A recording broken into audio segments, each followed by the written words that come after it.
ఆదికాండం మరి దేవుడు అనుమతితో దేవుడే ప్రారంభించారు. నా ద్వారా దేవుడు నాకు ఆ ప్రేరేపణ ఇచ్చి 12వ అధ్యాయానికి వచ్చాం. 11 అధ్యాయాలు పూర్తయిపోయాయి. ఈరోజు మనం 12వ అధ్యాయాన్ని మనం ధ్యానించబోతూ ఉన్నాం. కేవలం ఒక్క వచనమే చెప్తాను ఈరోజు. Only 1 verse. 12:1 12వ అధ్యాయము మొదటి వచనం. ఎవరన్నా మెసేజ్ కాలంలో ఆ వచనాన్ని టైప్ చేయండి, కాపీ పేస్ట్ చేసి దాన్ని పోస్ట్ చేయండి. ఆ వచనాన్ని చదవమ్మా. యెహోవా నీవు లేచి నీ దేశం నుండి నీ బంధువుల యొద్ద నుండి నీ తండ్రి ఇంటి నుండి బయలుదేరి నేను నీకు చూపించు దేశమునకు వెళ్ళుము. దేవునికి స్తోత్రం. దేవుడైన యెహోవా అబ్రహాము తండ్రి అయిన తెరాహుకు, చాలా సీరియస్ వాక్యం ఈరోజు, చాలా మంచి వాక్యం. ఎందుకంటే చాలా జాగ్రత్తగా వింటే మీకు చాలా విషయాలు అన్లాక్ అవుతాయి, మీ అనుమానాలు తీరుతాయి, మీకు చాలా మంచి ఆత్మ సంబంధమైన అడుగులు వేయగలుగుతాం ఈరోజు ఈ వాక్యం కనుక అర్థం చేసుకుంటే. మనుషులను చూసేవాడు దేవుణ్ణి చూడలేడు, పరిస్థితులను చూసేవాడు దేవుణ్ణి చూడలేడు. కాబట్టి మనం విశ్వాసులం, మనం పరిస్థితులు బట్టి చూసి జనం ఎక్కువ ఉన్నారు కాబట్టి, లేకపోతే డబ్బులు ఎక్కువ ఉన్నాయి కాబట్టి, ఆరోగ్యం ఎక్కువ ఉంది కాబట్టి, చదువు ఎక్కువ ఉంది కాబట్టి ధైర్యం తెచ్చుకోకూడదు. మనం దేవుని బిడ్డలు, మనం దేవుని బట్టే ధైర్యపడాలి తప్ప ఉన్న పరిస్థితులు ఎలా ఉంటే మనకేటి. బ్యాంకులో బోల్ డబ్బులు ఉన్నాయి, బ్యాంకులో డబ్బులు లేవు. అయినా ఏదైనా ఒకటే, మనకి ఆరోగ్యం ఉంది, ఆరోగ్యం లేదు, ఏదైనా ఒకటే. కాబట్టి విశ్వాసికి కళ్ళుతో కనబడే విషయాలను బట్టి కాదు, ఎంతమంది ఉన్నాం అన్నదాన్ని బట్టి కాదు. విశ్వాసము అంటే నీతిమంతుడు విశ్వాస మూలంగా జీవిస్తాడు. కాబట్టి నేను మిమ్మల్ని ప్రోత్సహిస్తున్నాను, దేవుని బట్టే ఆనందించండి, దేవుని బట్టే సంతోషించండి. Okay, right. అబ్రహాము తండ్రి అయిన తెరాహు దేవుని పిలుపు తెరాహే అందుకున్నాడు. కల్దీల దేశంలో ఉన్నప్పుడు దేవుడు తెరాహును పిలుచుకున్నాడు. అబ్రహాము తండ్రి అయిన తెరాహు, ఫాదర్స్ డే కదా, ఫాదర్స్ మెసేజ్. తెరాహు కొడుకుని, కోడల్ని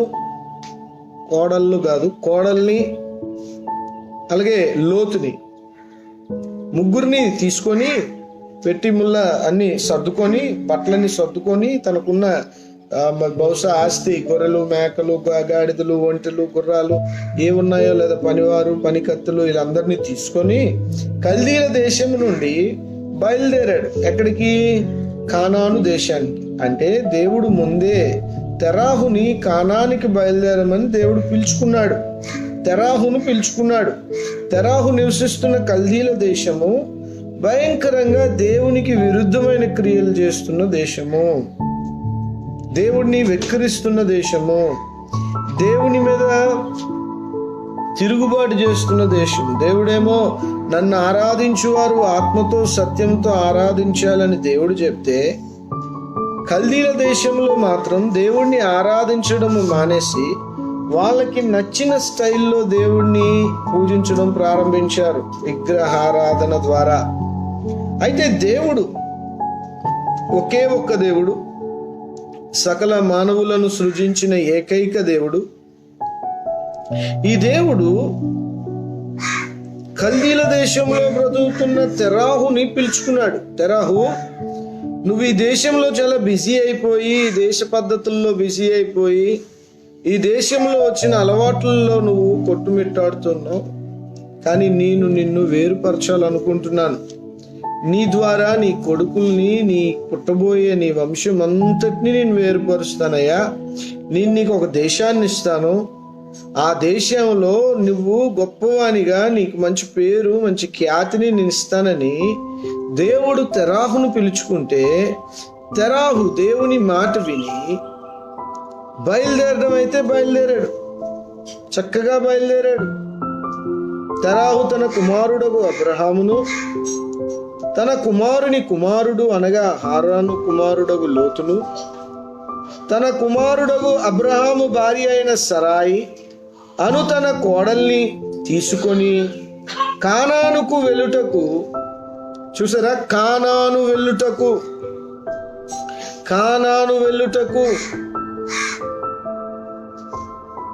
కల్దీల ఊరును పట్టణములో నుండి వారితో కూడా బయలుదేరి హారాను మట్టుకు వచ్చి అక్కడ నివసించాడు.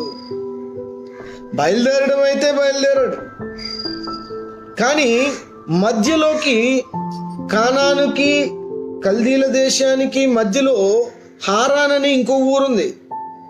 అక్కడికి వచ్చి ఆగిపోయాడు. ఎందుకు అక్కడ ఆగిపోయాడు అంటే భయంకరమైన చంద్రుడిని అక్కడ పూజించేవారు, దేవుడిని వెక్కిరిస్తూ.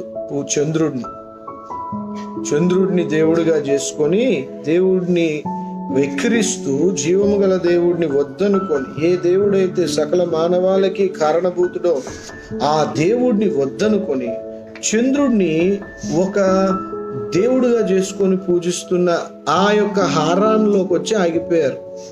అక్కడ ఇన్ఫ్లుయెన్స్ ఎలా ఉంది, అక్కడ ఆ ప్రభావం ఎలా ఉంది, అక్కడ అటువంటి స్థితిగతులు, అటువంటి ఇన్ఫ్లుయెన్స్ అన్నమాట. అలాంటి దగ్గర అక్కడి వరకు బాగానే వచ్చాడు.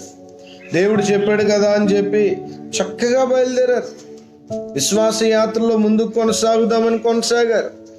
కానీ తెరాహు విశ్వాసం ఎంతవరకు నిలబడ్డది అని అంటే హారాను వరకు వచ్చి అక్కడ సతకలబడిపోయాడు, నిరుత్సాహపడిపోయాడు.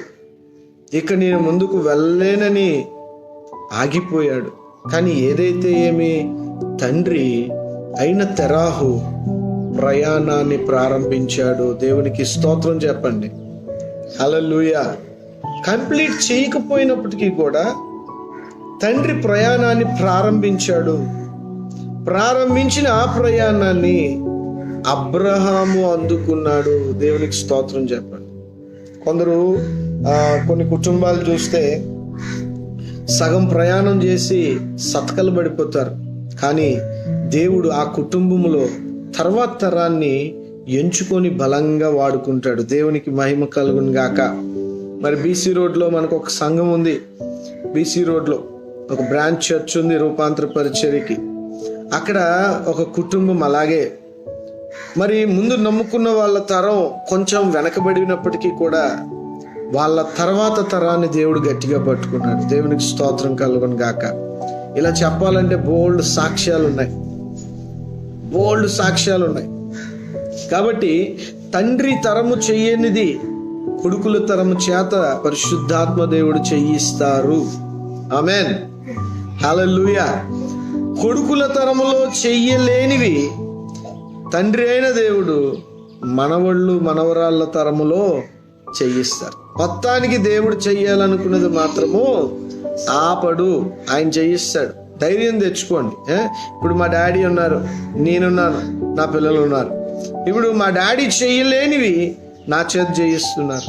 ఇప్పుడు నేను చేయలేనివి నా పిల్లల చేత పరిశుద్ధాత్మ దేవుడు చేయిస్తాడన్నమాట. మీతో కూడా అంతే. అన్నీ మా డాడీ చేసేయలేదు, అన్నీ నేను చేయలేను, అన్నీ నా పిల్లలు కూడా చేయలేరు. చెయ్యలేనివి వాళ్ళ పిల్లలు చేస్తారన్నమాట. తరము వెంబడి తరము దేవుడు మనలను ఆశీర్వదిస్తాడు. దేవునికి స్తోత్రం కలుగును గాక. ఆమేన్. సరే చూడండి, ఇక్కడ అబ్రహాము హారాన్లో సతకలు పడిపోయారు కదా, హారాన్లో చల్లబడిపోయారు కదా.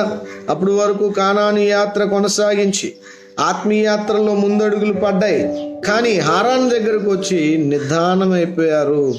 నిదానమైపోయిన అబ్రహాముతో దేవుడు అంటున్నాడు, నీవు లేచి బాబు లే లే లే, మీ నాన్న చనిపోయాడని నువ్వు బాధపడద్దు, నువ్వు లే, నువ్వు చేయాల్సిన పనులు చాలా ఉన్నాయి. చాలా మంది విశ్వాసులు కూర్చుండిపోయారు, పడుకుండిపోయారు, నిద్రపోతూ ఉన్నారు, చల్లబడిపోయారు. వాళ్ళతో దేవుడు ఈరోజు మాట్లాడుతున్న మాట ఏంటో తెలుసా? నీవు లేచి, నువ్వు లెగు, నువ్వు చేయాల్సిన పని చాలా ఉంది. నువ్వు అనుకుంటున్నావు చేసిన పని చాలు, చాలా అలసిపోయాను, చాలా నిందలు అనుభవించాను, చాలా కష్టాలు పడ్డాను, అబ్బో చాలా దూరం నడిచి వచ్చాను అని చెప్పి కొంచెం రెస్ట్ తీసుకున్నాను అనుకుంటున్నాను. కానీ దేవుడు ఏమంటున్నారో తెలుసా? నీవు లేచి.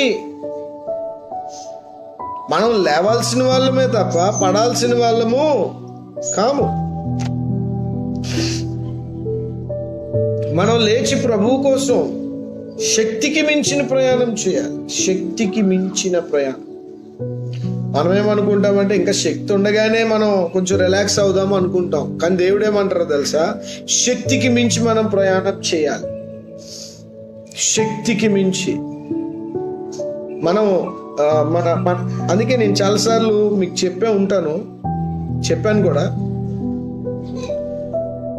పరిస్థితులు బట్టి మనం భయపడకూడదు. పరిస్థితులు, నాకు ఆ పరిస్థితి ఉండకూడదు, ఆ పరిస్థితి నాకు రాకూడదు అని ఎప్పుడు అనుకోకూడదు. ఏమనుకోవాలంటే, ఆ పరిస్థితికి తగ్గ బలాన్ని నాకు దయచేయి ప్రభువా. హల్లెలూయా. ఫలానా కష్టం నాకు వద్దు ప్రభువా, ఫలానా రోగం నాకు వద్దు ప్రభువా అనుకోకూడదు. ప్రభువా, ఫలానా పరిస్థితిలో, ఫలానా రోగములో దాన్ని తట్టుకొని జయించగలిగే శక్తిని నాకు దయచేయి ప్రభు. మన ఎబిలిటీ మనం పెంచుకోవాలి తప్ప పరిస్థితులు, సర్కమ్స్టాన్సెస్కి మనం భయపడకూడదు. కాబట్టి మనం లెగవాలి. దేవుడు మనలను ఆశీర్వదించక ముందు, దేవుడు మనకి వాగ్దానం ఇవ్వక ముందు, దేవుడు మనకి వాగ్దానం, చాలా జాగ్రత్తగా ఈ మాట మీరు నరాల్లోకి అరిగించుకోవాలి. ఏంటి ఆ మాట అంటే, దేవుడు ఒక వాగ్దానము, ఒక ఆశీర్వాదం మనకి ఇవ్వక ముందు దేవుడు మనలను పరీక్షిస్తాడు. దేవుడు మనలను పరీక్షిస్తాడు. పరీక్ష కాలం లేకుండా దేవుడు మనకు వాగ్దానం ఇవ్వడు. మనమేమనుకుంటామంటే, లాటరీ సిస్టంలో వాగ్దానాలు తీసేస్తే సరిపోద్ది, ఆ నూతన సంవత్సరం అర్ధరాత్రి మనం దేవుని వాక్యాలు రాసి ఉన్న అన్ని వాగ్దానాలు ఉంటాయి, దాని మీద ఆ వాగ్దానాలు ఒకరి తర్వాత ఒకరిని తీసేస్తే ఆ వాగ్దానం దేవుడు స్థిరపరుస్తాడు అనుకుంటాం. కానీ వాస్తవానికి జాగ్రత్తగా వినండి, పరీక్ష లేకుండా వాగ్దానము లేదు. దేవుడు నిన్ను ఒక పరీక్ష పెట్టి ఆ పరీక్షలో నిన్ను గెలిచేటట్టు చేసి అప్పుడు నీకు ఒక వాగ్దానము, ఒక ఆశీర్వాదం ఇస్తాడన్నమాట. చూడండి, మొదటి వచనము ఆజ్ఞనిచ్చాడు. రెండవ వచనంలో ఆశీర్వాదం ఇస్తున్నాడు. ఆజ్ఞ, ఆశీర్వాదము రెండు కలిసి వెళ్తాయి. పట్టాలు ఎలా ఉంటాయి? రెండు పట్టాలు. అలాగే ఆజ్ఞ, వాగ్దానము కలిసి వెళ్తాయి. నువ్వు దేవుడు పెట్టే పరీక్షలో నువ్వు నెగ్గినప్పుడు వాగ్దానం నీ జీవితంలో స్థిరపరచబడుతుంది. దేవుడు పెట్టిన పరీక్షలో నువ్వు నెగ్గకుండా, దేవుని ఆజ్ఞను నువ్వు పాటించకుండా, వాగ్దానం అనేది నీ జీవితంలో ఎన్నటికీ స్థిరపరచబడదు. మనము న్యూ ఇయర్ రాత్రి మనం వాగ్దానాలు తీస్తున్నప్పుడు మనం వాగ్దానమే తీస్తున్నాం, కానీ దానికి అనుగుణమైన ఆజ్ఞను మనం తీయటం లేదు. బైబిల్ గ్రంథంలో ఎప్పుడు వాగ్దానానికి చూడండి, దాని చుట్టుపక్కల ఆ ముందు అధ్యాయము, తర్వాత అధ్యాయము, ఆ అధ్యాయంలోనో వాగ్దానానికి ఒక ఆజ్ఞ లింక్ అయి ఉంటుంది. ఆ వాగ్దానానికి ఒక ఆజ్ఞ లింక్ అయి ఉంటుంది. ఫర్ ఎగ్జాంపుల్ చెప్తాను మీకు, నీ తొట్టె ఎప్పుడు నిండి ఉండునుగాక అని ఉంటుంది వాగ్దానం కదా. నీ గిన్నెలో నీ తొట్టె ఎప్పుడు నిండి ఉంటుంది. చాలా సంతోషం అయిపోతాం కదా వాగ్దానం వస్తే, అబ్బో గొప్ప వాగ్దానం వచ్చింది అనుకుంటాం కదా. కానీ ఆ వాగ్దానానికి ఒక ఆజ్ఞ లింక్ అయి ఉంటుంది. ఒక ఆజ్ఞ. ఏంటి ఆజ్ఞ? 28వ అధ్యాయము ద్వితీయోపదేశ కాండంలో ఏమని ఉంటదంటే, యెహోవా మాటలు నీవు శ్రద్ధగా ఆలకించిన ఎడల నిన్ను తలగా నియమిస్తాను గాని నిన్ను తోకగా నియమించును అని ఉంది వాగ్దానం 14వ వచనంలో, అదే అధ్యాయంలో. ఆ వాగ్దానం రాగానే, అమ్మో నన్ను దేవుడు తలగా నియమిస్తాడంట, నేను తోకగా ఉండనంట. ఎంత ఆనందం, ఎంత సంతోషం. కానీ దానికి లింక్ ఏంటి? ఆజ్ఞ. యెహోవా మాటలు నీవు శ్రద్ధగా ఆలకించిన ఎడల.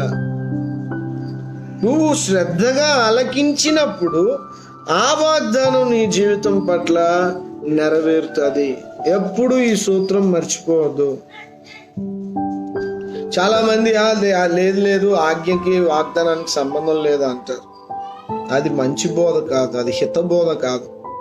అది సత్యబోధ కాదు. సత్యబోధ ఏం చెప్తుందనంటే, ఒక దేవుని వాగ్దానం మన జీవితంలో నెరవేరాలంటే ముందుగా ఆ వాగ్దానానికి అనుగుణమైన వాక్యాన్ని మనం వినాలి. ఇప్పుడు ఫర్ ఎగ్జాంపుల్ ఒక వాగ్దానం ఉంది, నిన్ను స్వస్థపరచు యెహోవాని నేనే. రాగానే అమ్మయ్య దేవుడు నన్ను స్వస్థపరిచాడని మనం ఆనందపడతాం. కానీ దానికి ముందు ఒక లింక్ ఉంది. ఏంటో తెలుసా? యెహోవా మాటని నీవు శ్రద్ధగా విని గైకునిన ఎడల నిన్ను స్వస్థపరచు యెహోవాని నేనే. ఒకటి నిబంధన, రెండోది ఆశీర్వాదం, వాగ్దానం. నిబంధన లేకుండా ఆశీర్వాదం లేదు.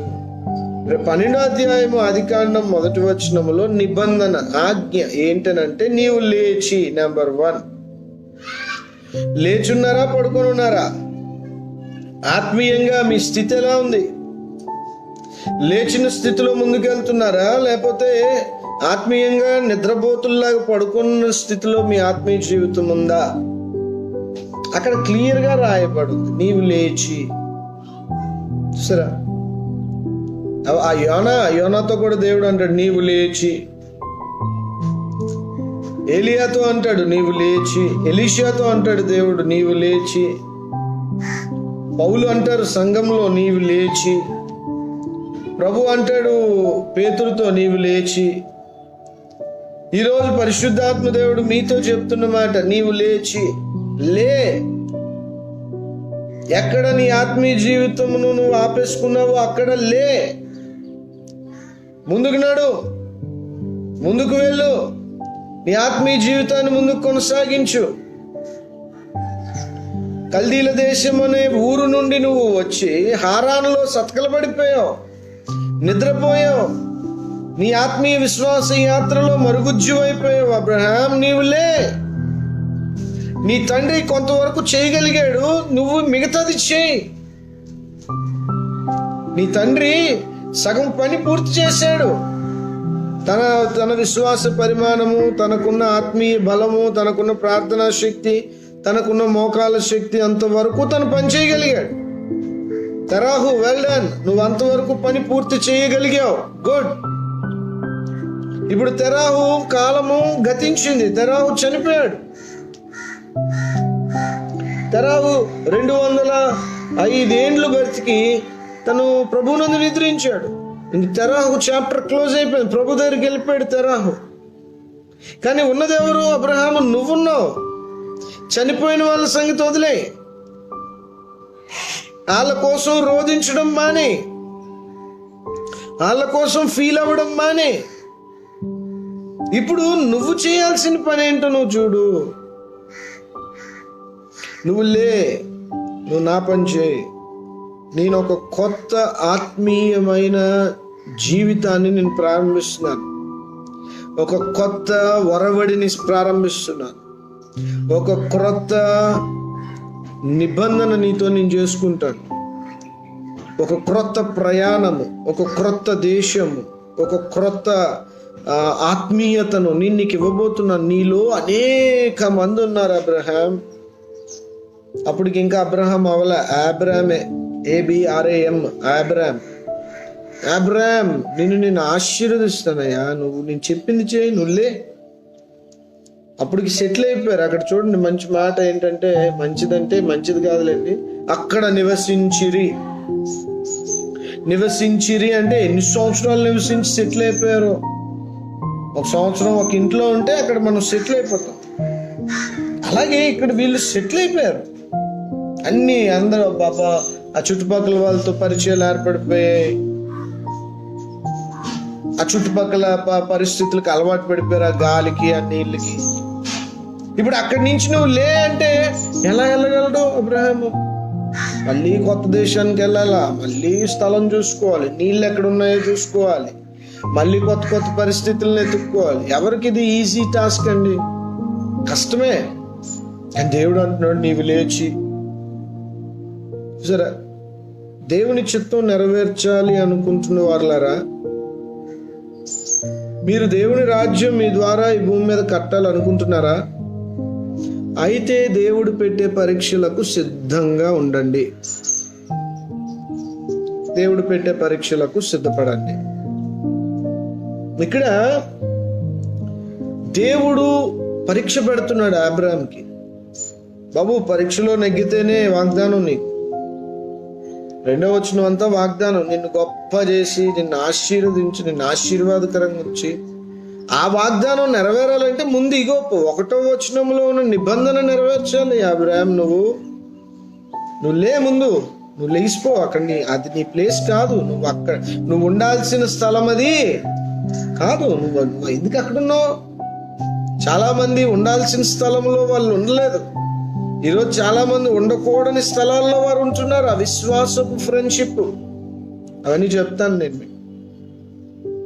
కాబట్టి నువ్వు ఉండాల్సిన స్థలం కాదు. ఒకప్పుడు నేను ఉండకూడని స్థలాల్లో నేను ఉండేవాడిని. ప్రభు నాతో మాట్లాడారు, నువ్వు చెండి, నువ్వు ఆ స్థలంలో ఉండకూడదు. నువ్వు మార్చు. నేను ఒక చాలా నూతనమైన జీవితాన్ని ఉంచాను. అది ఆత్మీయమైన జీవితం. దాని మహిమ వేరే, దాని ప్రభావం వేరే. నువ్వేంటి అల్పమైన వాటి కొరకు, శరీరాశులు, నేత్రాశులు, జీవడంబానికి నువ్వు లోనైపోతున్నావు. నీ ప్లేస్ అది కాదని దేవుడు నన్ను లేపుకొని వచ్చాడు. ఆయన లేపబట్టి లెగ్గలిగాను తప్ప నా అంతటి నేనైతే లెగలేను. దేవునికి స్తోత్రం కలుగును కాక. మీరు అంతే, మీ అంతటి మీరు లెగలేరు. దేవుని ఆజ్ఞ ఉండాలి. ఈరోజుగా ఆజ్ఞని దేవుడు మీకు ఇస్తున్నాడు. మీరు లేండి, పొందుకోండి ఈ వాగ్దానాన్ని, ఈ ఆజ్ఞను పొందుకోండి, ఈ నిబంధనను పొందుకోండి. మీరు లెగండి అంతే. దేవునికి స్తోత్రం కలుగును గాక. దేవుడి కోసం ఏది చేయలేకపోతున్నానని మీరు అనుకుంటున్నారో ఆ విషయంలో మీరు లెగండి. దేవుడు మీ చేత పని చేయిస్తాడు. దేవునికి స్తోత్రం. 2వది చూద్దాం. ఫస్ట్ది నీవు లేచి, 2వది నీ దేశము నుండి. నెంబర్ 2 నీవు లెగాలి. ఎక్కడి నుంచి లేవాలి? నీ దేశం నుండి లేవాలయ్యా. మన రక్షణ జీవితం ప్రారంభించబడగానే దేవుడు ఏం చేస్తాడు తెలుసా? మన దేశము నుండి మనలను వేరు చేస్తాడు. మన స్థానిక బలం, మన ఫ్రెండ్స్, మన దేశం, దాని పద్ధతుల నుండి మనలను వేరు చేస్తాడు. మనకి తెలిసిన స్కూలు, మనకి తెలిసిన ఆఫీసర్లు, మనకి తెలిసిన వాళ్ళు, మనకి తెలిసిన చెరువు, మనకి తెలిసిన బజారు, మనకి తెలిసిన వాళ్ళు, ఎక్కడికి వెళ్ళినా మనకి తెలిసిన వాళ్ళే మన దేశంలో. ఇప్పుడు నేను ఆనందపురంలో ఉన్నాను, ఎటు వెళ్ళినా నాకు తెలిసిన వాళ్ళే. దేవుడు ముందు ఏం చేస్తాడంటే నీకు బాగా తెలిసిన పలుకుబడి ఉన్న దేశము నుండి నిన్ను వేరు చేస్తాడు. దేవునికి స్తోత్రం చెప్పండి. ఎందుకంటే అక్కడుంటే నువ్వు ఆత్మీయంగా ఎదగలేవు. అక్కడుంటే వాళ్ళు నిన్ను ఆత్మీయంగా ఎదగనవరు. రారా అని పిలువగానే మళ్ళీ అటు వెళ్ళిపోతాం. అందుకే దేవుడు స్థాన బలాన్ని మారుస్తాడు. ముందు స్థానికంగా మనల్ని రీలొకేట్ చేస్తుంటాడు. అటు ఇటు ఇటు అటు. నాది కేజెస్ దాన్ని పుట్టి పెరిగాను. నేను రక్షించబడగానే ఆనందపురాన్ని దేవుడు చూపించాడు, నా స్థానాన్ని మార్చాడు. అలాగా మిమ్మల్ని కూడా బహుశా మార్చొచ్చు, మార్చకపోవచ్చు. కొందరిని అక్కడే ఉంచి కూడా మార్చవచ్చు దేవుడు. కొందరును అలా కాదు, నిన్ను స్థాన బలం నీకు మారుస్తానని చెప్పి ఊరు మార్చవచ్చు. దేవునికి స్తోత్రం, ఏదైనా మంచిది. కానీ మనం ఒకటి గమనించాలి, దేవుని వాగ్దానం మన పట్ల నెరవేరాలంటే ముందుగా దేవుడు మనలను కొన్ని విషయాల నుండి వేరుపరుస్తాడు. దేవునికి స్తోత్రం కలుగును గాక. నీ దేశం నుండి, కల్దీల దేశం నుండి బయటకు వచ్చి, ఆ దేశానికి నీకు అసలు సంబంధం లేదు. ఆ నిమ్రోదు స్థాపించిన ఆ కల్దీల దేశానికి నీకు సంబంధం ఏంటి? ఆ నిమ్రోదు స్థాపించిన ఆ యొక్క అబద్ధపు మత ఆచారాలకు నీకు సంబంధం ఏంటి? అబ్రాహాం, నువ్వు వచ్చే బయటికి, నువ్వు లేచి నీ దేశము నుండి బయటకు వచ్చి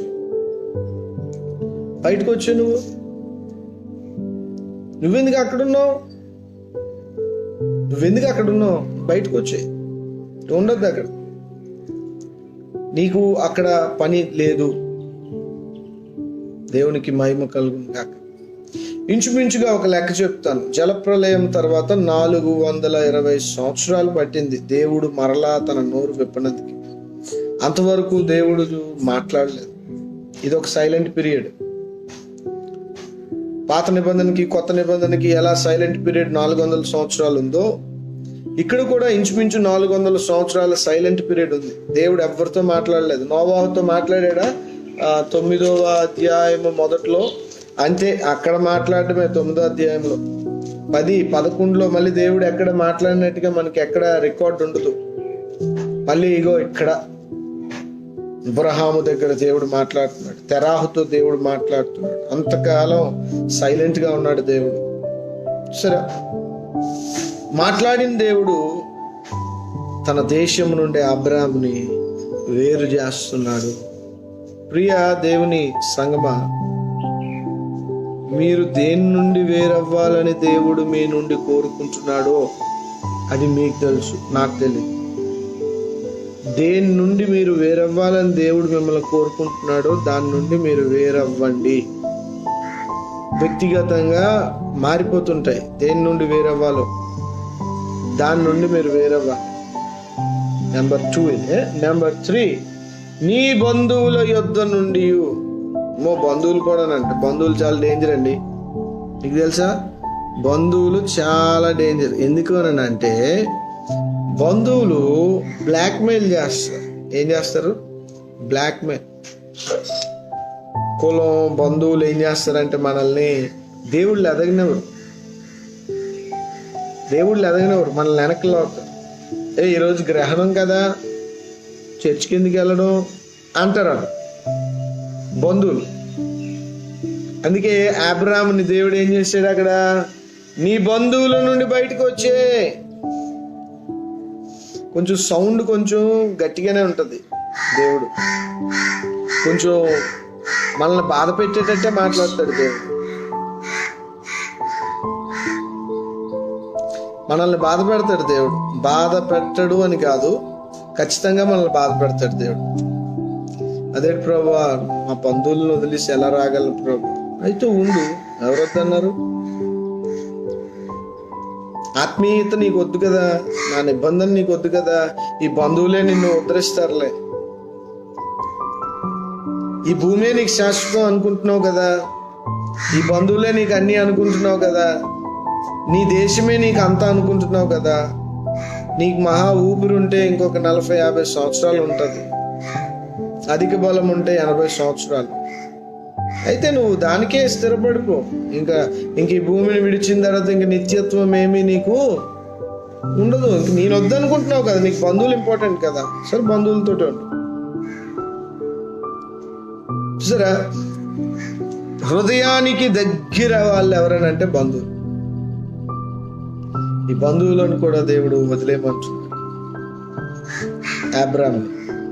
ఎందుకంటే ఆ బంధువులు ఉంటే అబ్రాహాము యొక్క ఆత్మీయ జీవితానికి చాలా పెను ప్రమాదం. అందుకని దేవుడు ఇక్కడ బంధువుల నుండి, నీ తండ్రి ఇంటి నుండి, నాలుగో ఆజ్ఞ. ఫస్ట్ది నీవు లేచి అనే ఆజ్ఞ. రెండవది నీ దేశము నుండి బయటకు వచ్చే, రెండో ఆజ్ఞ. మూడో ఆజ్ఞ నీ బంధువుల యొద్ద నుండి బయటకు వచ్చే. నాలుగో ఆజ్ఞ నీ తండ్రి ఇంటి నుండి. తండ్రి లేడండోయ్, తండ్రి చనిపోయాడు. కొందరు ఏమంటారు, తండ్రి ఇల్లు ఎలాగొదిలేసి వచ్చేస్తాం, తండ్రిని చూసుకోవాలి కదా, తల్లిని చూసుకోవాలి కదా. గొప్ప చూసేసుకుంటున్నారు మరి రోజుల్లో. వాళ్ళే చూసుకుంటారు తల్లిదండ్రులే పిల్లలు ఎవరు తల్లిదండ్రులను చూసుకోరు. ఎవరికో ఆ యొక్క పరిస్థితి ఉంటుంది నిజంగా. అంటే ఆ బెడ్ రిడన్ అయితే ఆ మంచం పట్టినప్పుడు వాళ్ళకి ఆ సేవలు చేసి, అది కొందరు ఏమంటారంటే అది రుణం తీర్చుకోవడం అంటారు. రుణం కాదురా బాబు, ఆ తల్లిదండ్రుల యొక్క స్థితి పాడైపోయింది.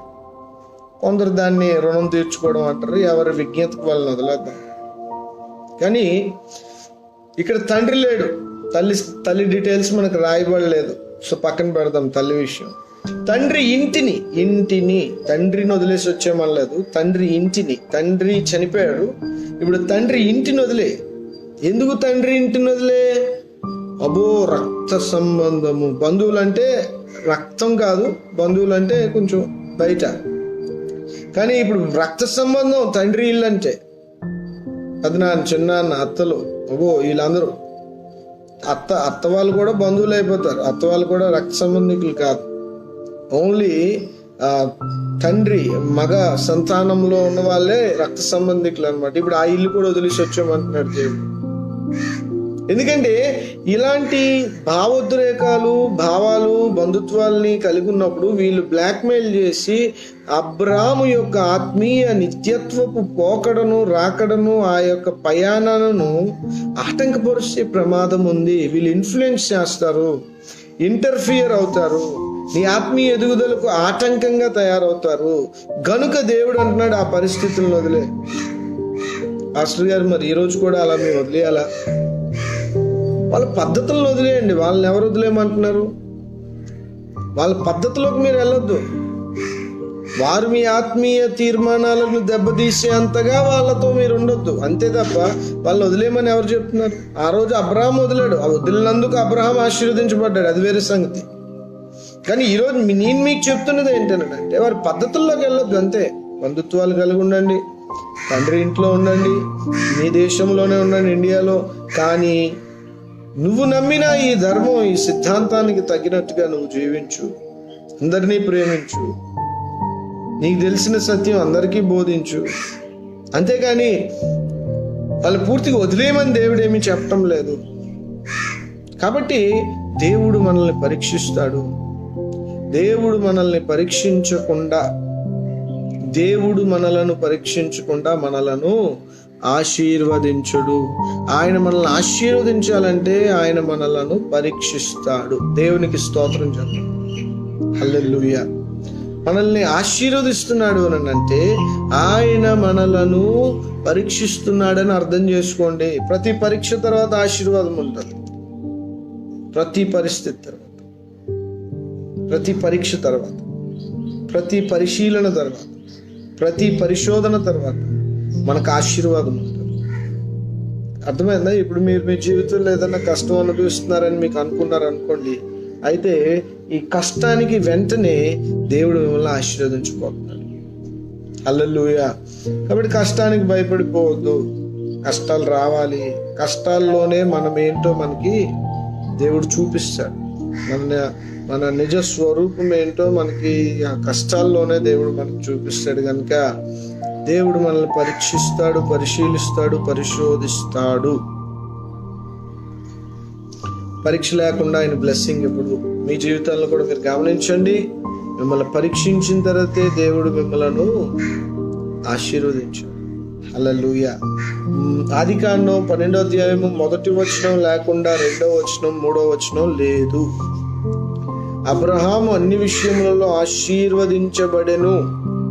ఎందుకు ఆశీర్వదించబడ్డాడు అని అంటే, ముందుగా దేవుడు తనని పరిశీలించాడు, పరీక్షించాడు, పరిశోధించాడు. సో పరీక్షలకు భయపడద్దు. మీరందరూ కూడా పరీక్షలను జయించండి. 10th పరీక్షలు లేవంట, పరీక్షలు లేకుండానే ఇంటర్మీడియట్కి వెళ్తున్నారు కదా. కానీ జగన్ అంత మంచోడు కాదు దేవుడు. అర్థమైందా? మన ముఖ్యమంత్రి జగన్మోహన్ రెడ్డి గారు అంత మంచోడు కాదు దేవుడు. దేవుడు మాత్రం పరీక్ష పెడతాడు అంతే. లాక్డౌన్ అని చెప్పి ఆయన 10th పరీక్షలు లేకుండా చేసాడు జగన్మోహన్ రెడ్డి కదా. కానీ మన దేవుడు మాత్రం పరీక్ష పెడతాడు. ఇప్పుడు జగన్మోహన్ రెడ్డి గారు కూడా ఆయన ముఖ్యమంత్రి అయ్యారంటే ఎన్ని పరీక్షలు పెట్టుకున్నాడు దేవుడు. జైల్లో తయారు చేశారు జగన్మోహన్ రెడ్డిని దేవుడు, తెలుసా? 16 నెలలు శ్రమ ఒలిమిలో. మీరు ఎప్పుడైనా ఆలోచించారా? జగన్ 16 నెలల జైలు శిక్ష. 16 నెలల జైల్లో ఉండి జగన్ ఏమయ్యాడనంటే ముఖ్యమంత్రి అయ్యాడు. దేవునికి స్తోత్రం జగన్. అదే 16 నెలల జైల్లో ఉండి చాలా మంది నిరుత్సాహులు అయిపోయి గడ్డాలు పెంచేసుకొని వేరేగా అయిపోయారు. కానీ దేవుని బిడ్డ కాబట్టి జగన్మోహన్ రెడ్డి 16 నెలలు కఠినమైన దేవుని పరిశోధనలో ఆంధ్రప్రదేశ్ ముఖ్యమంత్రి అయ్యారు. దేవుని చిత్తమైతే ఇలాంటి పరిపాలనే కనుక ఇంకో 4 సంవత్సరాలు చేస్తే తిరుగులేదు, మళ్ళీ ఆయనే ముఖ్యమంత్రి. ఎందుకు ఇవి చెప్తున్నానంటే, యోసేపు ఉన్నాడు. యోసేపు నీటి బావిలో, నీళ్లు లేని రాళ్ళు ఉన్న బావిలో పడేశారు అన్నదమ్ములందరూ. ద్వేషించారు యోసేపుని. ఈ యోసేపుని పోతిఫర్ భార్య ఏం చేసిందంటే జైల్లో పెట్టించిన తర్వాత దేవుడు జైల్లో యోసేపుని ఎలా తయారు చేశాడంటే ఆ దేశానికి ప్రధానమంత్రిగా తయారు చేశాడు. స్తోత్రం చెప్పండి. జైలుకి వెళ్ళిన వాళ్ళందరూ మహానుభావులు అయ్యారు దేవుని చిత్తంలో. అలాగని మర్డర్ చేసి జైలుకి వెళ్ళిన వాళ్ళు అలాగనట్లేదు నేను. దేవుని చిత్తంలో అన్యాయంగా జైలుకి వెళ్ళిన వాళ్ళ గురించి మాట్లాడుతున్నాను.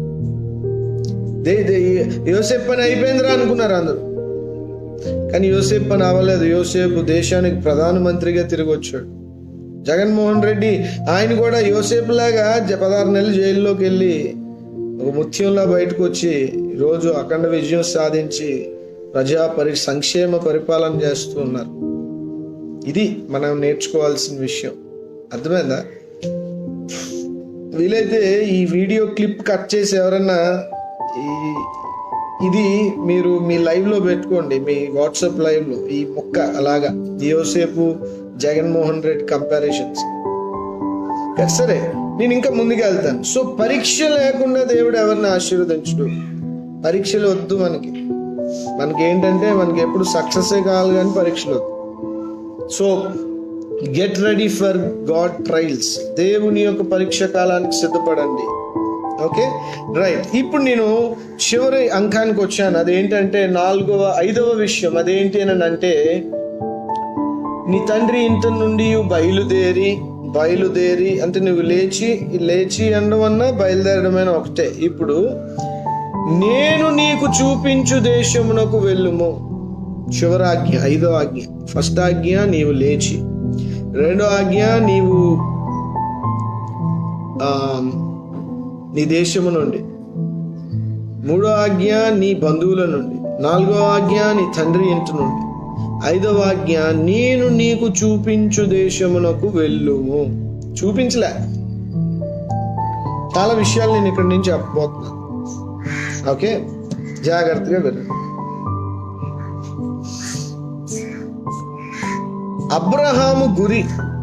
అబ్రహాము యొక్క దర్శనం ఏంటంటే, ఇప్పుడు కానాన్కి వెళ్ళాలి. బాగా వినండి అయ్యా, యవనస్తులు, నేను ఆల్మోస్ట్ లైవ్ లో అందరూ యవనస్తులే ఉన్నారు. చాలా జాగ్రత్తగా వినండి. మన ముందు తరం దేవుడికి స్తోత్రం, దేవుడు చూసుకుంటాడు వాళ్ళని. కానీ ఈ తరం ప్రభు తరం, ఈ దినం ప్రభు దినం. కాబట్టి మీతో నేను మాట్లాడుతున్నాను, చాలా జాగ్రత్తగా వినండి. అబ్రహాము బుర్రలో హారాను వరకు లోకాశ, శరీరాశ, నేత్రాశ ఉంటుంది. కానీ ఎప్పుడైతే దేవుడి నుండి అబ్రహాం జీవితంలోకి రిలీజ్ అయిందో, దేవుడు అబ్రహాం బుర్రలో ఏం పెట్టాడంటే, నేను కానాన్కి వెళ్ళాలి. ఎక్కడికి వెళ్ళాలి? కానాన్కి వెళ్ళాలి. ఫీడ్ అయిపోయింది. ఇప్పుడు తన గురి, తన గమ్యం, తన ప్రార్థన, తన పడుకున్న లేచిన తన గురి ఏంటంటే, నేను కానానికి వెళ్ళాలి. ఎవరిని బిడ్డలారా, మిమ్మల్ని దేవుడు పిలుచుకోబెట్టి మీరు ఇప్పుడు ఈ లైవ్ వాక్యం వింటున్నారు. మీరు మీ అర్పణలు, దశంభాగాలు ఎందుకు ఈ ప్రభు సంఘానికి మీరు ఇస్తున్నారు అని అంటే, మీ గురిని దేవుడు మార్చాడు. దేవునికి స్తోత్రం చెప్పండి. ఇప్పుడు ఆ గురి గమ్యాన్ని చేరుకోవడమే మీ లక్ష్యము. ఇంకో లక్ష్యం మీకు లేదు. ఈ భూమి మీద కొన్ని లక్ష్యాలు ఉంటాయి, అవి ఎలాగో కామన్.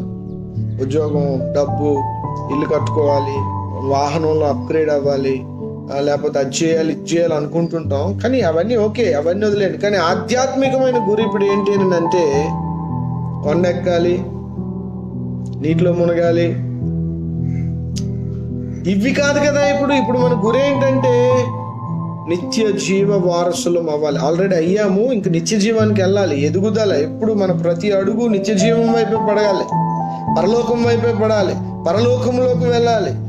పరలోకానికి వెళ్ళి అక్కడున్న అపోస్తులను, అక్కడున్న పాత నిబంధన భక్తులను అందరినీ కలాలి. మనం ఎట్టి పరిస్థితుల్లో ఈ భూమి మీద ఈ లోక శరీరాశల్లో మనము మగ్గకూడదు. మన గురి కానాను. అబ్రహాం గురి కానానికి వెళ్ళాలి. అబ్రహాం గురి కానానికి వెళ్ళాలి. ఈరోజు మన గురి మనము నిత్య జీవానికి వెళ్ళాలి. మనం ఇప్పుడు ఏమి ఒక భూమి మీద ఒక ఊరు వెళ్ళేందుకు కాదు కదా, ఇజ్రాయెల్కి వెళ్ళేందుకు, జెరూసలేంకి వెళ్ళేందుకు కాదు. మనము పరలోక పట్టణానికి, నూతన యెరూషలేము పట్టణానికి మనం సిద్ధపడుతున్నాము. మైండ్ మార్చుకోండి, మీ మైండ్ గురిని మార్చుకోండి, మీరు చూసే కళ్ళును మార్చుకోండి, మీరు ఆలోచించే విధానాలను మార్చుకోండి. అబ్రాహాము ప్రయాణం ప్రారంభించాడు. ఇప్పుడు అబ్రహాం పరిస్థితి ఎలా ఉందో చెప్తాను వినండి. అబ్రహాము కానానికి వెళ్ళాలని అయితే తెలుసు, కానీ కానానికి దారేటో తెలియదు. మనకి నిత్య జీవానికి వెళ్ళాలని మనకు తెలుసు, కానీ దారి. ఇప్పుడు అబ్రహాము అడుగు మొదలుపెట్టి హారాను ఊరు బయటకు వచ్చాడు. ఎటు వెళ్ళాలి? హారాను ఊరు బయటకు అయితే వచ్చాడు. ఇప్పుడు ఎటు వెళ్ళాలి? దేవుని గైడెన్స్ కావాలి. ఇప్పుడు దేవుని టీచింగ్ కావాలి. చాలా మంది రూపాంతర పరిచర్యలో వాక్యంలో బలంగా ఎదుగుతున్న యవనస్తులు, మీరు దారి ఎందుకు తప్పుతున్నారో తెలుసా? కొంతకాలం బాగానే వచ్చి మళ్ళీ దారి ఎందుకు తప్పారో తెలుసా? గైడెన్స్ లేదు. అదేంటి పాస్టర్ గారు మీరు ఎంత వాక్యం చెప్తున్నారు, మరి గైడెన్స్ లేదంటున్నారేంటి? అవును, నేను ఓవరాల్గా రఫ్గా నేను వాక్యం చెప్పగలుగుతాను, కానీ స్పెసిఫిక్గా మీకు డైరెక్షన్ కావాలంటే మీరు కనిపెట్టాలి. ఇప్పుడు చర్చ్ విషయాల్ని నేను ఎలా ముందుకు తీసుకెళ్లాలో నేను కనిపెట్టి దేవుడి ద్వారా పొందుకొని అవి నేను చేస్తుంటాను. కానీ మీ వ్యక్తిగత జీవితాలకు మీకు కావాల్సిన డైరెక్షన్ కోసం మీరు మోకరించాలి. నేను చూపించే దేశానికి నువ్వు వెళ్ళి అబ్రహాం అని దేవుడు చెప్తే, అలాగే ప్రభు అని చెప్పి తనకి ఇష్టం వచ్చినట్టు బ్రతికితే దేవుడు గైడెన్స్ ఇస్తాడా? దేవుడు దారి చూపిస్తాడా? దేవుడు ఏమన్నా నలంటోడా మీ ఇంటి చుట్టూరు తిరగడానికి? దేవుడు అండి త్రియేక దేవుడు, అద్వితీయ దేవుడు, సర్వోన్నతమైన దేవుడు. ఆయనకి మర్యాద ఇచ్చిన వాడికి, ఆయనను ప్రేమించిన వాడికి దేవుడు మార్గమును సరళపరుస్తాడు. దోస్ హూ నెగ్లెక్ట్ గాడ్, దేవుడిని ఎవరైతే నెగ్లెక్ట్ చేస్తారో దేవుడు వాళ్ళని నెగ్లెక్ట్ చేస్తాడు. అందులో లిటరల్ ఇంకేం తేడా లేదు. దేవుడు చాలా జాగ్రత్త వినండి. దేవుని చిత్తాన్ని, దేవుని ఉద్దేశాల్ని, దేవుని మార్గాన్ని, దేవుని వాక్యాన్ని ఏ వ్యక్తి అయితే భయభక్తులతో వాటిని స్వీకరిస్తాడో వాళ్ళను దేవుడు కూడా చాలా ఇష్టంగా స్వీకరిస్తాడు. అలా కాదు, నేను నాకు నచ్చినట్టుగా బ్రతుకుతాను, నువ్వు నన్ను లీడ్ చేయనంటే ఆయన ఎందుకు లీడ్ చేస్తాడు? ఎందుకు మీ జీవితాల్లో ఫెయిల్యూర్ ఉందనంటే ఆయన గైడెన్స్ మీకు లేదు, మీరు కనిపెట్టడం లేదు. హారాను దాటి బయటకు వచ్చాడు అబ్రహాం. ఇప్పుడు ఎటు పక్క వెళ్ళాలి? తూర్పుకి వెళ్ళాలా, పడమటికి వెళ్ళాలా, ఉత్తరానికి వెళ్ళాలా, దక్షిణానికి వెళ్ళాలా? అబ్రహాంకి తెలీదు. అబ్రహాంతో తన భార్య అందగత్తె సరాయ్ ఆవిడుంది. పాపం ఎటు వెళ్తే దుష్టులు ఎటు నుంచి ఏ దండు వస్తుందో. అందమైన భార్య, దుష్టలోకం, కల్దీల లోకం అది. వ్యభిచారం కూడా పూజగా చేసేవారు. ఈ భార్య ఏమవుద్దో పాపం భయం అబ్రహాంకి. చక్కగా తండ్రి ఇంట్లో, బంధువుల ఇంట, తన దేశంలో బ్రతుకుతున్న వాడిని దేవుడు వేరు చేసి ఇప్పుడు బయటికి తీసుకెళ్తూ ఉన్నాడు. ఎంత భయంతో ఉంటాడు అబ్రహాము. ఎప్పుడుకప్పుడు మోకరించి, అయ్యా నేను ఎటు వెళ్ళాలయ్యా, నాకు తెలియదు తండ్రి, నేను భార్య పిల్లలతో ఉన్నాను, నేను సంపాదించుకున్నా, నా తండ్రి సంపాదించిన ఆస్తి అంతా నాతోటే ఉంది, దుష్టులు పోలవుద్దేమో. నిత్యము సబ్జెక్షన్, మనలో ఏమో నిత్యము రిజెక్షన్. దేవుడిని ఎక్కువ తృణీకరించే అనుభవం ఉంటుంది మనకి. కొంచెం అండి బ్యాంకులో ఒక్క 50,000 బ్యాలెన్స్ దాటితే చాలు, కొమ్ములు వచ్చేస్తాయి మనకి.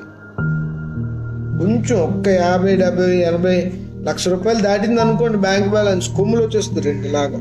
ఆ కొమ్ములు మనకు కనపడవు, ఎదుటోళ్ళకి కనిపిస్తాయి. కానీ అబ్రహాం కాదు, అలా కాదు, కొమ్ములు రాలే. ఎప్పుడు నేను నీల్ డౌన్ మోకరించేవాడు. అయ్యా ఇగో ఇలాగ వచ్చాను, ఈ తూర్పు దిక్కున వచ్చాను, లేదా పడమటికి వచ్చాను, ఇప్పుడు ఎటు వెళ్ళాలి ప్రభా, దారి తప్పానేమో ప్రభా, ప్లీజ్ నన్ను లీడ్ చేయి ప్రభా. దేవుడు అనేవాడు, నా కుమారుడా నువ్వు వెళ్తున్న దారి కరెక్టే, అలా ముందుకెళ్ళు, ఇన్ని మైళ్ళు ముందుకెళ్ళు, అక్కడ మళ్ళీ కుడిపక్కకు తిరుగు. దేవుడు గైడెన్స్ ఇచ్చేవాడండి. ఈరోజు సేవకునిగా, నా పేరు కూడా అబ్రహాము, నాకు కూడా ఈరోజు సేవలో ఎలా ముందుకెళ్లాలో నాకు తెలీదు. 55 కుటుంబాలు ఉన్నాయి లెక్కకు. 55 కుటుంబాల్లో 55 సమస్యలు ఉంటాయి. ఈ సమస్యలన్నీ నా దగ్గర తీసుకొస్తారు. నేనేం చేయగలను? నాకు కూడా నా సమస్యలు నాకున్నాయి. అప్పుడు నేనేం చేస్తానంటే మోకరించి ఆయన తట్టు చేతులు చాపి, అయ్యా ఏం చేయాలి, నేను ఎలా వెళ్ళాలి, చేయాలి ప్రభువా? దేవుడిని అడిగితే కదా దేవుడు మనకి చెప్పేది. చాలా మంది ఓవర్ కాన్ఫిడెన్స్ తో ముందుకెళ్ళిపోయి దెబ్బ అయిపోయి ఎన్ని ఇబ్బందులు తిప్పలు పడుతూ ఉన్నారు. ఎందుకు మీరు అబ్రాహాము ఏ రీతిగా కానానుకి దేవుడి దగ్గర నుంచి గైడెన్స్ పొందుకున్నాడు, ఆ రూట్ మ్యాప్ ని, అలా మీరు ఎందుకు పొందుకోలేకపోతున్నారు?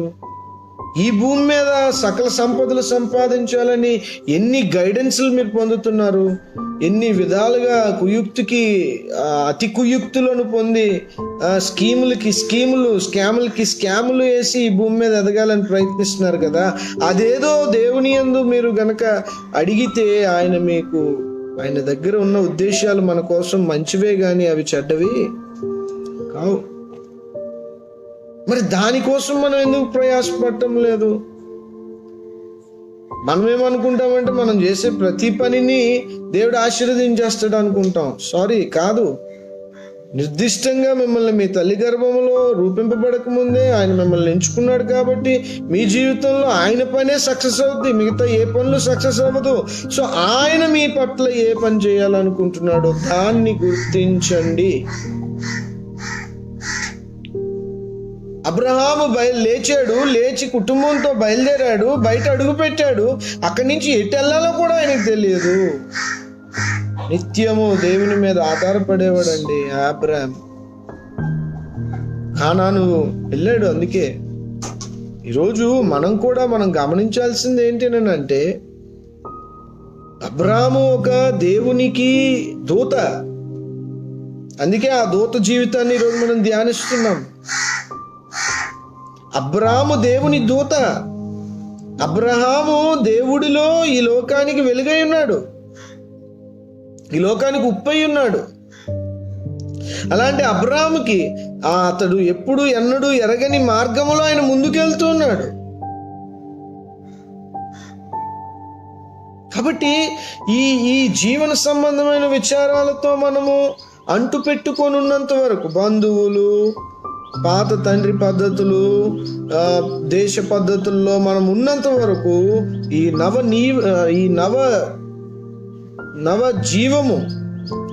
నవ జీవన మార్గంలో మనం ముందుకెళ్ళలేము. చాలా మంది అందుకే ముందుకెళ్ళలేకపోతున్నారు. Though they have age and time, వాళ్ళకి వయసు సమయము ఉన్నప్పటికీ వాళ్ళు ఎందుకు ముందుకెళ్ళలేకపోతున్నారంటే ఇగో ఇన్ఫ్లుయెన్స్ల వల్ల. వాటిని విడవండి. అందుకే ఒకడు నన్ను వెంబడింపగోరిని ఎడల తల్లినైనను, చెల్లినైనను, అక్కనైనను, అన్ననైనను, డాష్ డాష్ డాష్ ఎవరినైనాను విడిచిపెట్టకపోతే వాళ్ళు నాకు పాత్రులు కారు అని ప్రభు ఎందుకు చెప్పాడు?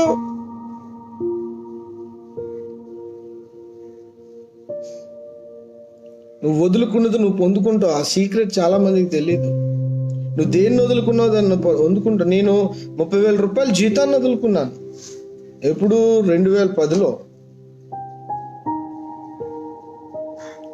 2020లో ఆ జీతం ఎంత ఉంటుందో ఇప్పుడు. నేను వదులుకున్నాను. ఆ రోజుల్లో చాలా కష్టపడ్డాను దేవుడి కోసం.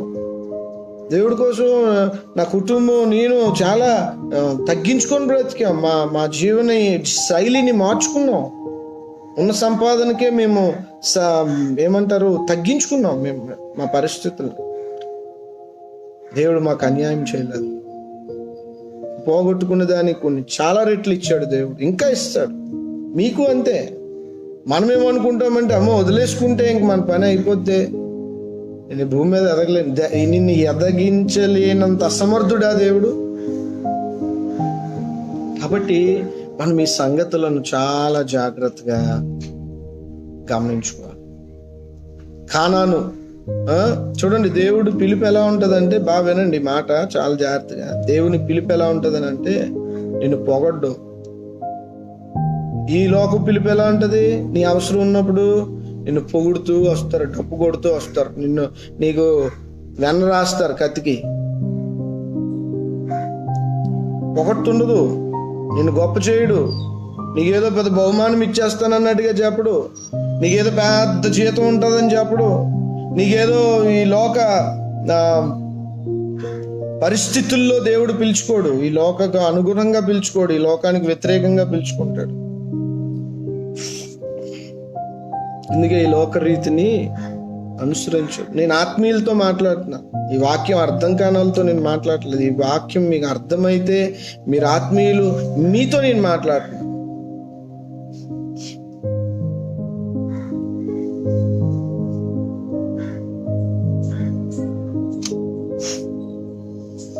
కాబట్టి ఈ సత్యాన్ని మనం గమనించాలి, ఈ ఉద్దేశాలను మనం గమనించాలి. దేవుని చిత్తం, దేవుని రాజ్యం, దేవుడు ఎలా పనిచేస్తున్నాడు, ఇవన్నీ మనం గమనించినప్పుడు మనం ముందుకు వెళ్ళగలుగుతాం.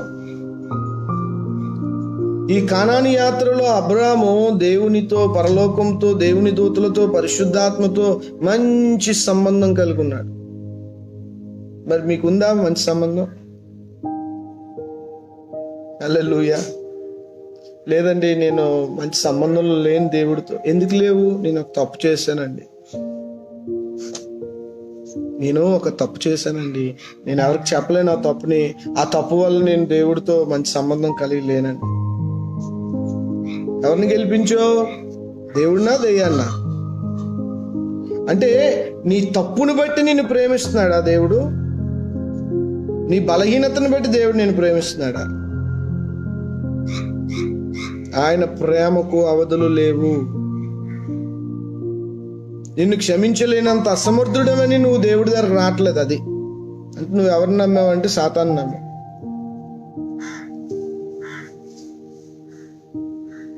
విశ్వాసం, అందుకే దేవుడు ఏమి చెప్పాడో తెలుసా? విశ్వాసం. ఎందరు ఆయనను విశ్వసిస్తారో వారందరూ నిత్య జీవంకు అందుబాటులోకి వెళ్తారు.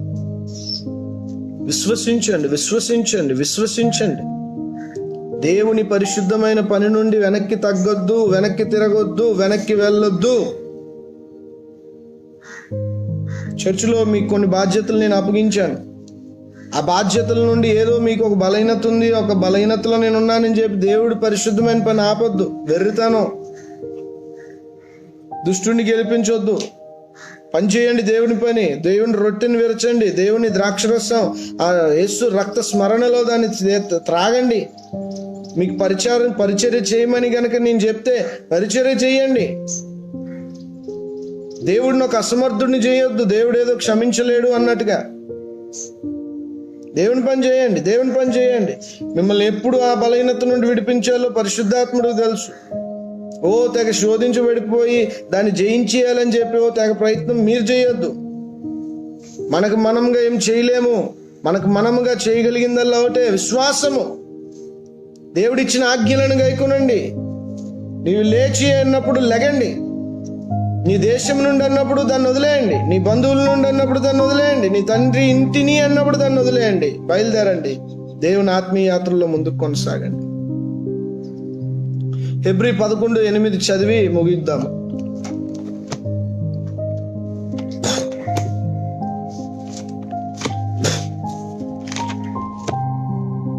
హెబ్రీ 11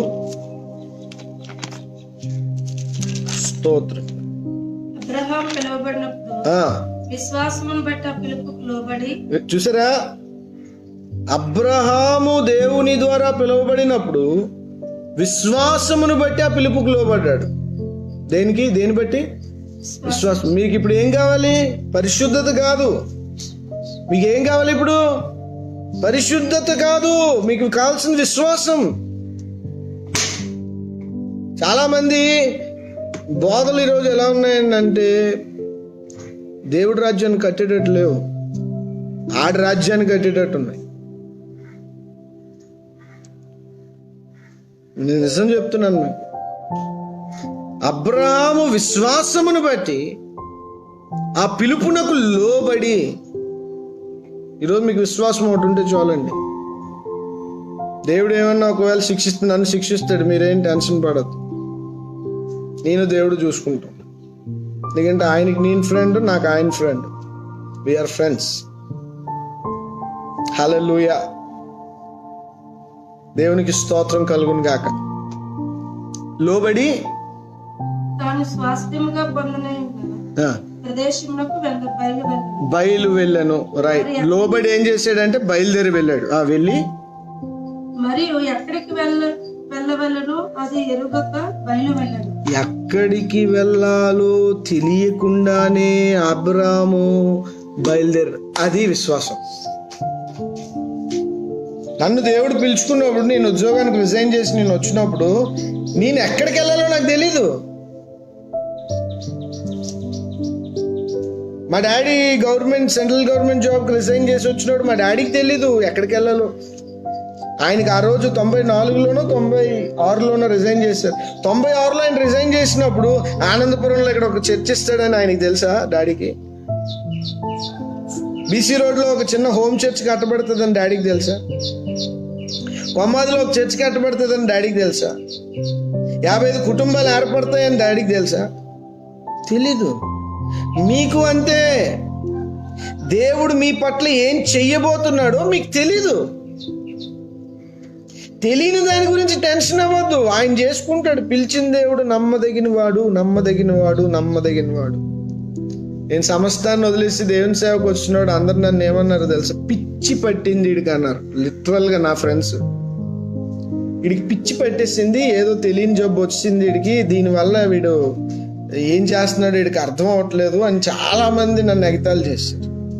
ఎగతాళి చేసిన ప్రతి ఒక్కడు ఈరోజు అనకూడదు, ప్రభుని బట్టి అచ్చని చెప్తున్నాను, నా దగ్గరకు వచ్చి ప్రార్థనలు చేయించుకుంటున్నారు.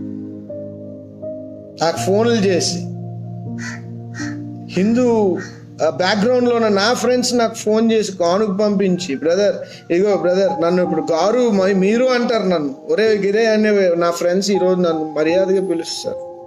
బ్రదర్ ఇగోండి ఈ కానుకుంచి సేవలో వాడండి, నా కుటుంబం కోసం ప్రేయర్ చేయండి. వాళ్ళకి పిల్లలు పుట్టకపోతే నాకు ఫోన్ చేశారు. వాళ్ళ ఇంట్లో ఎవరికో దెయ్యం పడితే నాకు ఫోన్ చేశారు. నేను చెప్తుంది క్రైస్తవుల కోసం కాదు, హిందూస్ కోసం. ఈ 10 సంవత్సరాల సుదీర్ఘ కాపరత్వంలో దేవుడు నన్ను అలా వాడుకున్నాడు, మిమ్మల్ని వాడుకుంటాడు. బహుశా కాపరత్వంలోనే కాకపోవచ్చు, దేవుడు మీ పట్ల కలిగి ఉన్న ఆ ప్రణాళికలో మిమ్మల్ని వాడుకుంటాడు. సంగీతం అయితే సంగీతం, పరిచర్య అయితే పరిచర్య, ఉద్యోగం అయితే ఉద్యోగం. గొప్ప దేవుడు అండి, గొప్ప దేవుడు. ఏమనుకుంటున్నారు అసలు? కొండలు, లోయలు, గుట్టలు, కాశ్మీర్కి తీసుకెళ్ళిపోయాడు నన్ను. అసలు నేను ఊహించలేదు. కాశ్మీర్లో అడుగుపెట్టినప్పుడు, ఏ ప్రభు నన్ను ఈ ప్రదేశంకి, ఆ ఆర్మీ గన్నలు, ఆ దీనిలో నన్ను ఇక్కడ తీసుకొచ్చేవి ఏంటంటే, ఒరే నాన్న ఇక్కడికి కాదురా, అగో నేను రాబోయే కాలంలో ఆ బోర్డర్ అవతల పాకిస్తాన్లోకి తీసుకెళ్తానన్నాడు. ఎక్కడ నేను ఉద్యోగం వదిలి రోడ్డు మీద మంచి ఎండలో మెట్టు మధ్యాహ్నం 2 గంటలకు నిలబడిన నా బ్రీఫ్ కేస్ పట్టుకొని, ఎక్కడ కాశ్మీరు? మీకు ఎందుకు ఇవన్నీ చెప్తున్నాను? నా గురించి నేను అతిశయించుకొని చెప్పటం లేదు, కానీ ప్రభు కార్యాలు అలా ఉంటాయి. బయలుదేరావా, లేచావా, దేవుడు చూపించే మార్గంలో నడుస్తున్నావా, దేవుడు నిన్ను నిశ్చయంగా బ్లెస్ చేస్తాడు. అందులో తిరిగిలేదు. ఆయన అసమర్థుడు కాదు, ఆయన సమస్తమునకు కారణభూతుడు, ఆయన సమర్థుడు. ఎక్కడికి వెళ్ళాలో ఇప్పటికీ నాకు తెలియదు, రేపు ఎక్కడికి వెళ్ళాలో ప్రతిదీ కనిపెడతాను నేను. ప్రతిదీ, లిటరల్గా ప్రతిదీ. ఎప్పుడో బై ఛాన్స్, ఎప్పుడో ఒకవేళ మిస్ఫైర్ అయ్యి నేను ఎక్కడికన్నా వెళ్ళినా అదొక గుణపాఠంగా తీసుకుంటాను. కానీ ఎక్కడికి వెళ్ళాలో ప్రతిదీ కనిపెట్టి వెళ్తాను. వీళ్ళ ఇంటికి వెళ్ళాలంటే నేను గైడెన్స్ తీసుకొని వెళ్తాను. 90% నేను గైడెన్స్ తీసుకుని 10% నేను ఫెయిల్ అవుతాను. అది కూడా చెప్తాను. ఫెయిల్యూర్ లేకుండా ఉండకూడదు. అది నీ ఆలోచన, నా ఆలోచన. ఫెయిల్యూర్ ఉండాలి. ఫెయిల్యూర్ ఉంటేనే దేవుని విలువ ఏంటో నీకు తెలుస్తుంది. హల్లెలూయా. కాబట్టి ఇవన్నీ మీరు గమనించాలి. ఇంకా చూడమ్మా 9వ వచనం కూడా చదువు ఒకసారి. విశ్వాసమును బట్టి అతడును అతనితో వాగ్దానమునకు సమాన వారసులైన ఇస్సాకు, యాకోబు అనువారును గుడారములలో నివసించుచు అన్యుల దేశంలో ఉన్నట్టుగా వాగ్దాత దేశంలో పరవాసులైరి. చూసారా?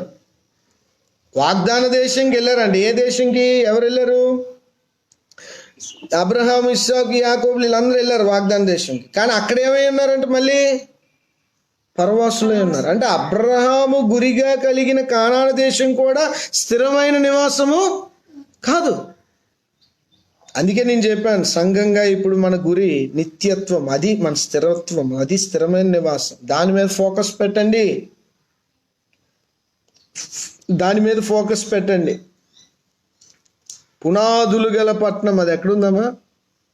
దానికోసం అబ్రహాం ఎదురు చూశాడు. పునాదులు గల పట్టణం. ఈ కానాను పునాదులు లేని పట్టణం ఇది యాక్చువల్గా. చదవమ్మా, 10 చదవండి. దేవుడు దేనికి శిల్పియు నిర్మాణకుడై ఉన్నాడు. కానానికి దేవుడు శిల్పియు నిర్మాణకుడు కాదు. కానానికి శిల్పియు నిర్మాణకులు ఎవరు తెలుసా? కనానీయులు. హాము 4వ కొడుకు, శాపగ్రస్తుడు. వాడు శిల్పియు నిర్మాణకుడే విగ్రహారాధన చేయించి ఆ దేశాన్ని భ్రష్టు పట్టించాడు, కానాను దేశాన్ని. ఆ దేశాన్ని దేవుడు ఇశ్రాయేలీ ప్రజలు కనుక అబ్రహాంకి ఇచ్చాడు. అబ్రహాం వెళ్ళి ఆ కానాను దేశంలో ఉన్న వాళ్ళందరినీ ఆ మోషే ద్వారా సంహరించి ఆ దేశాన్ని వీళ్ళు స్వతంత్రించుకున్నారు. దానికి శిల్పియు నిర్మాణకుడు దేవుడు కాదు. మరి దేనికి శిల్పియు నిర్మాణకుడు దేవుడు? నూతన యెరూషలేము పట్టణం. బంగారం కాలు కింద ఉంటుంది. ఈ భూమి మీద దేవుడిని నమ్ముకొని దీనంగా బతికిన వాళ్ళందరూ అక్కడ కాళ్ళ కింద తొక్కుతారు బంగారం వెండిని. ఇక్కడ దేవుడిని కింద చేసి డౌన్ చేసి బంగారాన్ని నెత్తిపెట్టుకున్న వాళ్ళందరూ రివర్స్ అవుతాయి సీన్లు. దేవునికి మహిమ కలుగును గాక. దేవుడు అబ్రహాము పునాదులు గల ఆ పట్టణము కొరకు అబ్రహాము ఎదురు చూచుచుండెను. అద్భుతమైన వాక్యం ఇది. ఈరోజు దేనికోసం ఎదురు చూస్తున్నారు? జగన్ ఇచ్చే 8వ తారీఖు జూలై 8 పట్టాల కోసమా? ఇల్లు పాడైపోద్ది ఇంకో 30 సంవత్సరాల్లో తెలుసా? జగన్ ఇచ్చే బియ్యం కార్డుల కోసమా? తీసుకోండి, తీసుకోవద్దని నేను తీసుకోవద్దంటే మీరు మానేస్తారండి. తీసుకోండి, బీ బ్లెస్డ్. మంచి ఇల్లు, మంచి తిండి, మంచి బియ్యం, మంచి ఆహారం, మంచి కూరగాయలు అన్నీ అనుభవించండి భూమి మీద. మీ ఉద్యోగాలను నెగ్లెక్ట్ చేయొద్దు. దేవుడి మీద విశ్వాసమైన కొందరు సోమరిపోతులు ఉద్యోగాలు మానేసి భార్య పిల్లలను చాలా ఇబ్బందులు పెడుతూ ఉంటారు. అది చాలా తప్పు. భూమి మీద మీరు ఏ పని చేయాలో నమ్మకంగా నిపుణతగా పని చేయండి. విశ్వాస యాత్రలో కూడా అంతే నమ్మకంగా ముందుకెళ్ళండి. పునాదులు గల పరలోకపు పట్టణం కోసం ఎదురు చూడండి. నిమ్రోదు కయ్యను కట్టిన పట్టణం కాదు, నిమ్రోదు కట్టిన పట్టణం కాదు, నెబుకద్నెజరు కట్టిన బబులోను పట్టణం కాదు. ఈరోజు ఇప్పుడు స్మార్ట్ సిటీలు కడుతున్నారు, ఈ పట్టణాలు కాదు. Saudi Arabia king the city of Nemo కడుతున్నాడు, ఆ పట్టణం కాదు. ఇగో రాబోతుంది నూతన యెరూషలేము పట్టణము. దానికోసం మనం ఎదురు చూద్దాం. హల్లెలూయా. నిత్యత్వం అండి, మనకు నిత్యత్వం కావాలి. ఇవన్నీ ఎందుకు వస్తాయి? అవి మనల్ని ఫాలో అవ్వాలి. డోర్ కొట్టాలి, ఇవ్వాలి పత్రం. పాస్టర్ గారు ఇగో మీకు ఇల్లు వచ్చింది, ఆలోచి ఇవ్వాలా? నాకు ఆలోచి పిలిచి ఇవ్వాలా? మొదట నా నీతిని ఎతకండి, నా రాజ్యాన్ని ఎతకండి, నీకేం కావాలో నిన్ను అవి వెంబడించేటట్టు చేస్తాను అన్నాడు దేవుడు వాగ్దానం. ఆ వాగ్దానం నెరవేరాలంటే దేవుడికి 5 ఆజ్ఞలు ఇచ్చాడు. నీవు లేచి నీ దేశము నుండి, నీ బంధువుల నుండి, నీ తండ్రి ఇంటి నుండి బయలుదేరి 5వదిగా నేను నీకు చూపించిన పనులు చేయి. హృదయ శుద్ధి గలవారు ధన్యులు, వారు దేవుడిని చూచెదరు, దేవుని చిత్తాన్ని చూస్తారు. ఎప్పటికప్పుడు మన అతిక్రమ దోషములను ఒప్పుకుందాం, కడుక్కుందాం, విడిచిపెడదాం. పరిశుద్ధత మీద ఫోకస్ చేయొద్దు, పరిశుద్ధుడైన దేవుడి మీద ఫోకస్ చేయండి. నువ్వు పరిశుద్ధత మీద ఫోకస్ చేసావా, అది కూడా సాతాను యొక్క కుయుక్తి. అర్థమైందా? కాబట్టి ఆ రీతిగా ముందుకెళ్దాం. అటు కృప ప్రభు మనందరికీ దయచేయను గాక. ఆమె. అందరం తలలు వంచి కళ్ళు మూసుకుందాం.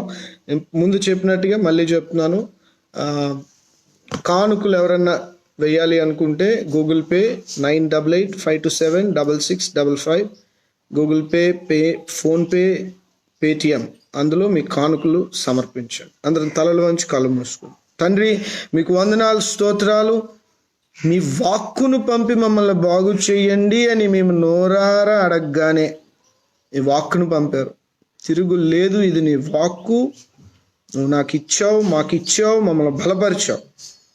ఈ 5 ఆజ్ఞలను మేము పాటించి నాయన ఇగో నీ యొక్క నాయన చిత్తంలో మమ్మల్ని ముందుకు నడిపించి బలపరచమని అయ్యా కంప్లీట్ కన్సిస్టెంట్ గైడెన్స్ని మా అందరికీ దయచేయమని. యవ్వన బిడ్డలు చాలామంది లైవ్లో వాక్యం విన్నారు. లార్డ్, నేను ఒకటే అడుగుతున్నాను మిమ్మల్ని, ఆ ఒక్కొక్క యవ్వన బిడ్డ బలవంతుడు అయిన నీ చేతిలో బాణాలుగా వర్ధిల్లుదురుగాక. భూమి మీద వారు బ్లెస్ అవ్వాలి, ఆత్మీయతలో వారు బ్లెస్ అవ్వాలి, ఎక్కడ కాంప్రమైజ్ అవ్వకుండా. అబ్రహాం అన్ని విషయంలో ఆశీర్వదించబడినట్లు వీళ్ళని కూడా అందరినీ అన్ని విషయాల్లో ఆశీర్వదించు. వారు ఇప్పుడు గుప్పిళ్ళు విప్పుతుండగా మీరు వారిని నాయన ఇగో మీ రాజ్య వ్యాప్తికి వారు విప్పుతున్న గుప్పిలను దీవించి ఆ ధనం నాయన ఇగో నీ రాజ్య వ్యాప్తికి ఖర్చు వాడబట్టి ఒక సాయం చేయమని. నాయన ఇగో తడ్డ ప్రజలు నాయన మళ్ళీ ఆహ్వానం పలికారు. మీ చిత్తమైతే ఈ వారం మేము తడ్డా కూడా వెళ్ళటకు సాయం చేయండి. రావాలనుకున్న వాళ్ళని మీరు పురుగొల్పండి, ప్రేరేపించండి, నడిపించండి. యేసు సర్వశక్తి గల నామంలో ప్రార్థన. దేవా, చైనా ఇండియా వార్ ఆ విషయంలో మీకు పాద సన్నిధి చేరుతున్నాము. మీరు నాయన ఇగో మీరు 24వ అధ్యాయం మత్తయిలో చెప్పారు, యుద్ధమును గూర్చిన వార్తలు మీరు వింటారని, అయినా భయపడొద్దు, అంతం వెంటనే రాదని చెప్పారు. కానీ ఇగో ప్రాణ నష్టం జరుగుతుందయ్యా.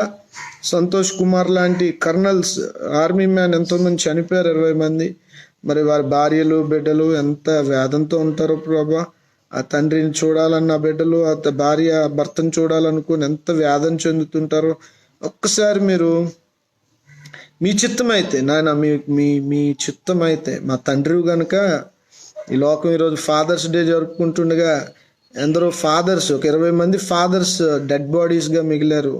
మరి అలాంటి డెడ్ బాడీస్ ఇంకా మేము చూడకుండా మీ కృపలో ఆయన చైనాకు మంచి మనసు ఇవ్వండి. రాజకీయ లాభాల కోసం మరి ఆ పరిస్థితులు జరగకుండా ఆయన మోడీకి కూడా మంచి మనసు ఇచ్చి ఎదుటి వాళ్ళని రెచ్చగొట్టే ధోరణిలో వెళ్లకుండా కూడా సహాయం చేయమని ఆయన ఇగో నియంత పరిపాలన చేస్తున్న చైనా అధ్యక్షుడు ఆయన జింగ్ ని కూడా మీరు జ్ఞాపకం చేసుకోమని, తగిన బుద్ధి చెప్పమని. నెబుకద్నెజర్కు బుద్ధి చెప్పో ఆయన జింగ్ పింగ్ కూడా మీరు బుద్ధి చెప్పి మహిమ పొందమని. దేవా, మా దేశం చుట్టూరు మీ రక్త ప్రోక్షణ, మీ వాక్యపు కంచి వేసుకుంటున్నాం. భారతదేశము నీ దేశంగా మారాలి, నీ నిజమైన దైవత్వంలోకి వారు రావాలి. కాబట్టి కనికరించుము తండ్రి, కనికరించుము, భారతదేశాన్ని కనికరించుము. గ్లెన్మార్క్ కంపెనీ ద్వారా వచ్చిన మెడిసిన్ బట్టి మిమ్మల్ని స్తుతిస్తూ దేవా, మరి రేట్ ఎక్కువ ఉంది, ఆ రేట్ని కూడా తగ్గించమని మేము ప్రార్థిస్తూ ఆ 14,000 1400కి మీరు తీసుకురండి. ప్రతి పేదవాడికి ఆ మందు అందుబాటులో వచ్చాయి. యేసు సర్వశక్తి గల నామంలో ప్రార్థన అడుగుతున్నాం తండ్రి, ఆమేన్. తండ్రి, కుమార, పరిశుద్ధాత్మ త్రియేక దేవుని దీవెన ఇప్పుడు ఎల్లప్పుడు సదాకాలం మనందరికీ తోడై నడిపించును గాక, ఆమేన్. అందరికి షాలోం, సఫలత దేవుడు మనకి ఇచ్చి నడిపించును గాక, ఆమేన్.